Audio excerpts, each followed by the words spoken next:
Hello, welcome back to my channel. Thank you so much for being here. That was super sweet of you. Don't mind me just washing my hands for 20 seconds at minimum. All right, now that my hands are all clean, let's talk about today's super exciting video topic, which is Battle of the Drugstore Dewy Foundations. Is it incredibly evident that I've never been in a fight before? I feel like I've been doing a lot of foundation reviews lately, but there's been a lot of exciting foundation launches that have been more aimed towards us dry skin friends. And I guess that makes sense because it is like the colder part of the year, although we're going into spring and they're still launching. So I'm hoping that the dewy foundation trend is something that stays around for a long time. So the two foundations that I'm going to be battling against each other today are two that I've reviewed already on my channel. First up, stepping into the ring, we have the Wet n Wild Photofocus Dewy Foundation.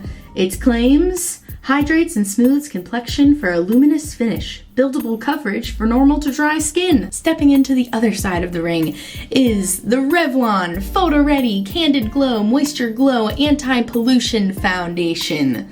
The claims: light, buildable coverage foundation with prickly pear, antioxidant, anti-pollutant ingredients that help block blue light, without phthalates, fragrances, or synthetic dyes. Two foundations, both claiming to be hydrating, both claiming to give you a luminous finish. Although I have already reviewed both of these foundations and I do love both of them finish-wise, they do have some pretty key differences, which is why I wanted to battle them out against each other. First of all, the Wet n Wild one is cheaper in price. It's like between $4 to $6 depending on where you buy it, so definitely a really cheap option. Also comes with 0.95 fluid ounces and is from the company Wet n Wild, which is cruelty-free. And disclaimer, I know there's a lot of controversy around them actually being cruelty-free because they do sell product in China, so that is a personal decision for you to make on whether or not you feel they are cruelty-free. But Revlon is not cruelty-free. No questions asked, they're just not. This one also comes with 0.75 fluid ounces, which is 0.2 less than the Wet n Wild one, and it's definitely more expensive. This one ranges between like $11 to $13 depending on where you get it, so less product, twice the price, not cruelty-free, more product, half the price, maybe sort of cruelty-free. So looking at those differences alone, I feel like you'd be like, why wouldn't you just get the Wet n Wild one? That one is so clearly better. But this is where my sensitive skin pals and I need to have a huddle here, because this one is chock full of fragrance. It is so smelly. I actually had to go and like adapt my review later, and I tried to like talk about it in videos following after I did this review because I do feel like it made my skin break out. I did have breakouts the next day after using this, and it was the only new thing that I used, but it's a beautiful finish. This one has no fragrance whatsoever. Tough call. I think you really need to go off of what's best for you. I think there are negatives and positives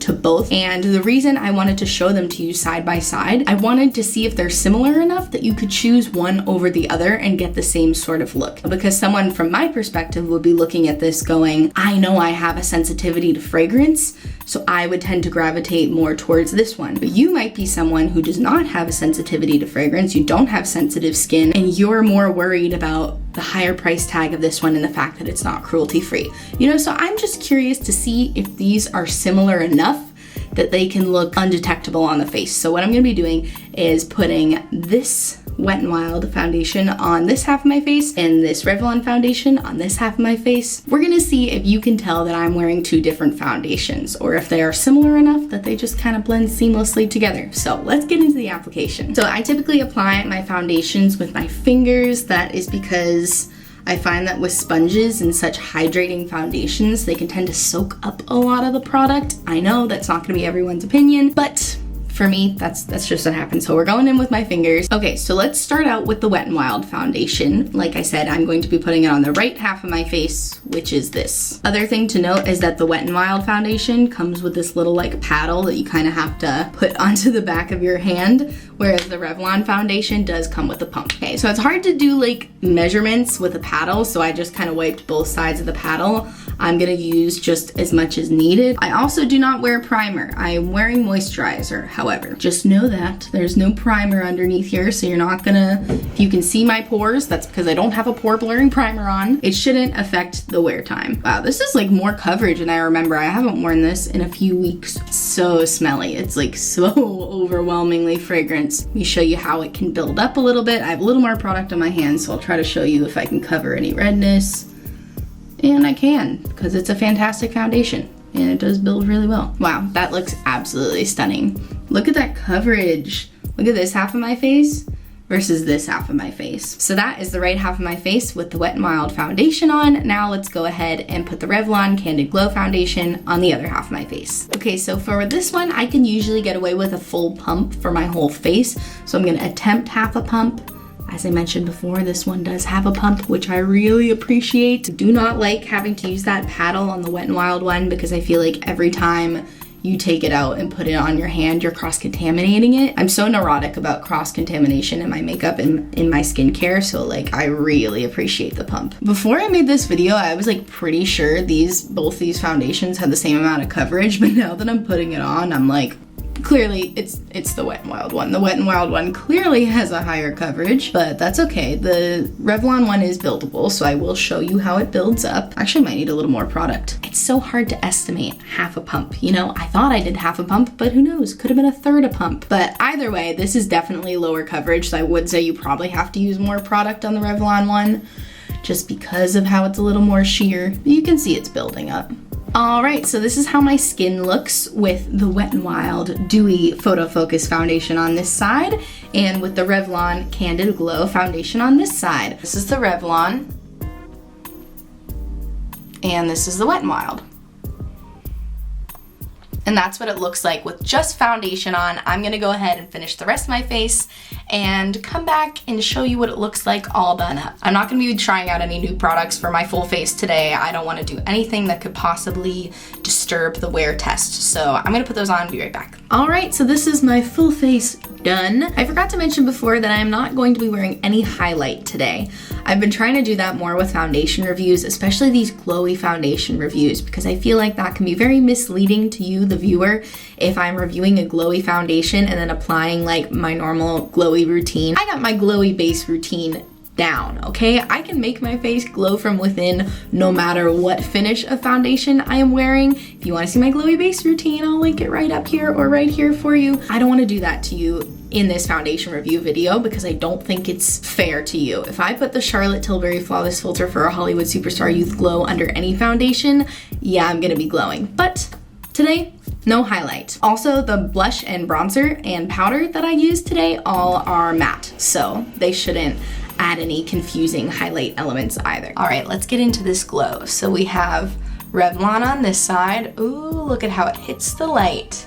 Very nice. Definitely a lower coverage. You can definitely see more breakouts peeking through on this side than I feel like you can on the Wet n Wild side. But I think this is because the Wet n Wild is a little bit higher coverage. I don't think it looks like I'm wearing two different foundations. If you think it looks like I'm wearing two different foundations, please let me know in the comments down below. It's hard to judge yourself, so please don't feel bad. If you don't think they look the same, please let me know in the comments. I'm very, very curious what the general consensus is.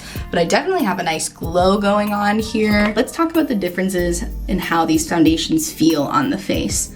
I will say the Wet n Wild side feels tackier. And I do have a lot more transfer on this side than I do on this side. I never set my full face because my skin is so dry that if I do set my entire face with powder, I'm not setting myself up for success. I'm just going to be crusty. Although these feel tacky right now, my skin is gonna suck up that moisture within the next couple hours. So I am all good with that, but I just wanted to let you know as a consumer that the Wet n Wild side definitely feels much tackier and has more transfer than the Revlon side. I love the way my skin looks right now. My skin is glowing. She looks like she drinks water. She looks like she gets a full 8 hours of sleep every night. So I think the only thing to do next is to see how it wears throughout the day. as I said, I've done wear tests on both of these before. I know that they're both long wearing, but who's longer wearing, you know? It is currently 11:52 a.m. I would say I've had the actual foundation on since about 11:30. So I'll check in with you guys in a couple of hours. So definitely stay tuned for that. And before you stay tuned, don't forget to subscribe. I don't think I've asked yet, but I humbly ask for your subscription to me because it is free and it supports my channel and it helps me get closer to being able to do YouTube as a job, maybe. Wouldn't that be so cool? I would love that so much. That is my dream. I'm manifesting it. I'm putting it out into the world. You can subscribe and help make my dreams come true. Oh, great. Hello, it's the first check-in. It is 4:30 p.m. It has officially been 5 hours since I first put on my Wet n Wild and my Revlon Dewy foundations. Let's take a look at my face just as a reminder. You probably didn't forget because you just saw it, but I need to remind myself. This is Revlon Candid Glow and this is Wet n Wild Photofocus Dewy. So let's take a look. How am I looking here? Pretty much the same. I don't think I look bad at all after 5 hours. I am not mad at the way I look. A few things I do notice just up close in the mirror is, I don't know if you can see my nose over here is looking a little crusty on the side, which is like not wildly unusual in a foundation for me. My nose is where I usually get the most dry, but you can see on the Revlon side, that is not the case. I can also see the Wet n Wild is looking a little crispy around some of my breakouts down here. Like you can see the skin is flaking a little bit. It's kind of the nature of breakouts, but I will point out that it's not doing that on the Revlon side. So at this point, 5 hours in, I feel like the Revlon Candid Glow Foundation is definitely wearing a little bit better. But the only way that you would really be able to see those little discrepancies is if you are like this close to me. And if you're this close to me, please back up. That is way too close. But I think if you look at me from like a reasonable distance,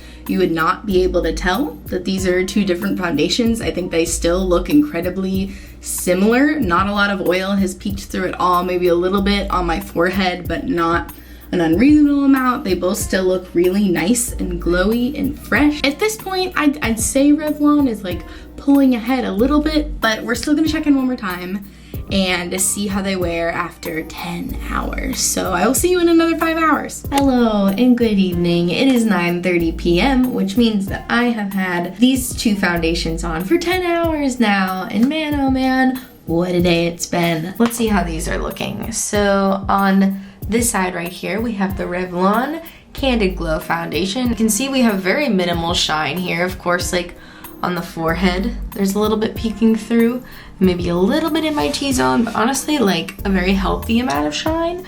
We're not looking cakey at all. The coverage is exactly the same, as light as when I put it on, and I like it a whole bunch. The Wet n Wild side looks pretty good too. I do definitely feel like I am looking a little dry. This is a pimple that I popped, so just ignore that spot there, but I do feel like I'm looking a little dry and crusty. This foundation also just like makes me break out. I wore it all day today for you, the consumer, so you could see what the finish looks like, but I am breaking out underneath, so I will not be wearing this again. But I wanted to still try it out as an option because I know that not everybody has very sensitive skin like me, and if you don't typically have a sensitivity to fragrance, then you'll probably continue to not be affected by it, and it works out just great. When it comes to foundation, skin type is like the most important thing. I think it's difficult when brands come out with foundations saying that they're suitable for all skin types, because I don't think there is a foundation on the market that's suitable for all skin types. I am in the severely dry category and I need a foundation that is going to basically act like skincare. I feel like this Revlon one is doing that for me. It truly feels like a serum, blends in like a serum, but gives me just the amount of coverage that I need. As a sensitive gal, it is my favorite of the two foundations. Let me know which foundation that you are more apt to pick up. Would you try both? Do you feel like you prefer one over the other? Appearance-wise, which one do you think looks better? Please let me know everything in the comments down below, and be sure to subscribe because I make new videos every Monday, Wednesday, and Friday. Thank you so much for watching. Bye!